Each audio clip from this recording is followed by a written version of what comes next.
dahil wala kang ID. Tapos hahanapan ka ng ID. Eh, kanino ba idea to? Ang cute nung linyahan. In case they missed it na yung mga tao dito sa pelikulang to, wala silang privilege na humawak ng cellphone, gamit ng cellphone. Parang pinapakita dito ng pelikula na they are poor, di ba? And underprivileged sila. Talaga biro kumuha ng ID. Yung pila kanina sa postal. Napakahaba, pakainit. Yung mga kababayan natin na pumipila para lang makakuha ng valid IDs.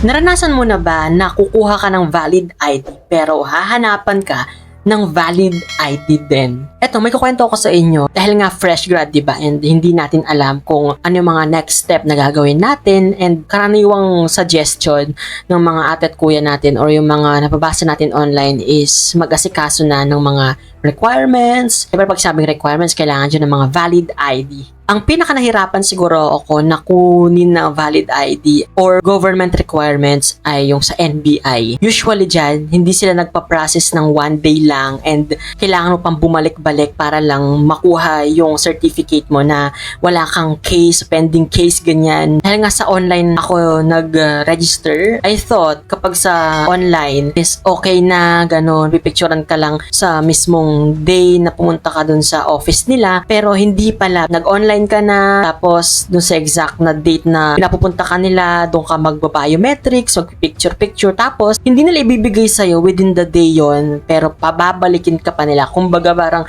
panibagong gastos na naman yon na, I don't know, kung ganun ba ka pangit yung system sa pagkuha lang ng mga requirements. And speaking of that, kaya nakarelate ako dito sa bagong Cinemalaya film na 2 valid IDs ni, of course, ni Pokwang, ni Zaijan Haranilla at ni Meryl Soriano. Panoorin natin itong trailer nila at na nag-reflect sa tunay na pangyayari sa mga buhay natin, kasi aminin man natin sa hindi na pahirapan talaga at lalo pa tayong pahihirapan ng mga sistema sa pagkuha lang ng mga valid ID and mga requirements, lalo na sa government natin na hindi efficient. So, eto na guys, panoorin natin tong trailer ng 2 valid IDs. Kailangan po namin ng valid ID. 2 valid ID po. Hindi po talaga pwedeng isa lang.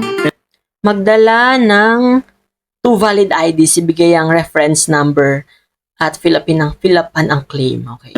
Kailangan po yung dalawa. Ma'am, policy kasi yan. Kung kailangan kumuha ko ng ID, kukuha ako. Di ba, kita natin dito na maraming pila, yung mga kababayan natin na pumipila para lang makakuha ng valid IDs.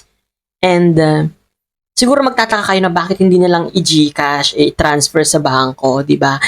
Yun yung siguro sasabihin ng mga hindi nakakaunawa sa sitwasyon ng mga tao dito sa pelikulang to. Kasi in case they missed it na yung mga tao dito sa pelikulang to, wala silang privilege na humawak ng cellphone, gamit ng cellphone, and parang pinapakita dito ng pelikula na they are poor, di ba? And underprivileged sila. Talaga biro kumuha ng ID.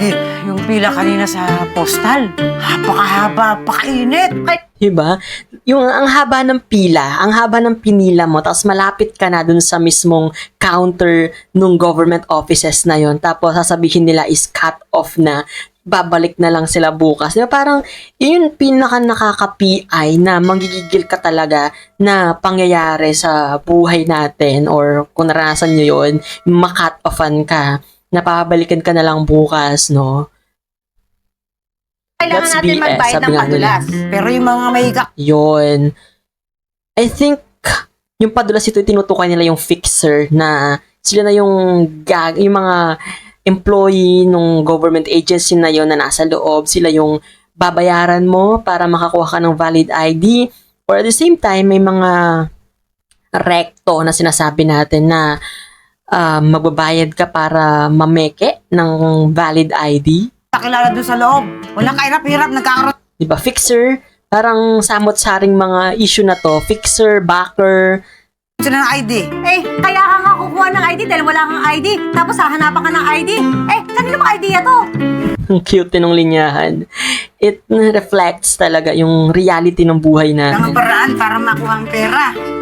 Two valid IDs. Okay. Kailangan po na... So, kumbaga, yung kwento pa lang to ng 2 valid IDs is, si Sylvia, si Pokwang dito is, may asawa siyang may sakit. So, ang gagawin niya dito, pupunta siya sa mga agencies, government agencies natin para kumuha lang ng valid IDs, pero for sure hahanapin din siya ng valid ID dito, tapos mararanasan niya kung gaano kabulok yung sistema natin dito sa Pilipinas when it comes to valid IDs. Kasi aminin natin sa hindi, ang dami-dami nating valid IDs dito. Kaya minsan, pag napapatanong ako sa ibang mga nationalities, di ba?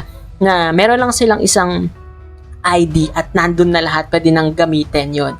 Pero dito sa atin, ang daming valid IDs na need kunin, ang daming mga need bayaran, ganyan, mga convenience fee na hindi naman talaga convenient para sa atin. Dahil nga wala siyang valid ID, kukuha siya ng mga valid ID hanggang sa siguro nabwisit na siya, nawala na siya ng patience, kaya mag-fixer na lang siya. Ganun kabulok yung sistema dito sa Pilipinas, and hopefully isa itong panawagan din na kalampagin natin yung mga ibinoto natin noong nakaraang eleksyon, na hindi lang paupo-upo yung trabaho nila, pero dapat kumikilos din sila kasi pinapasahod natin sila at tayo yung boss nila. Hopefully na mag-improve pa talaga ang Pilipinas pagdating sa mga ganito, kasi mapansin natin ang papangit ng mga website ng government natin, kaya parang puro bug at hindi ka na makapag-apply online, kaya need mo rin talagang pumunta pa dun sa mga physical offices nila. And kayo napanood nyo na ba itong 2 valid IDs ng Cinemalaya 2026? Ano yung masasabi nyo about this trailer, guys? Nakarelate ba kayo? Let me know your thoughts in the comment section. Siyempre, kung hindi ka pa rin nakasubscribe sa channel ko,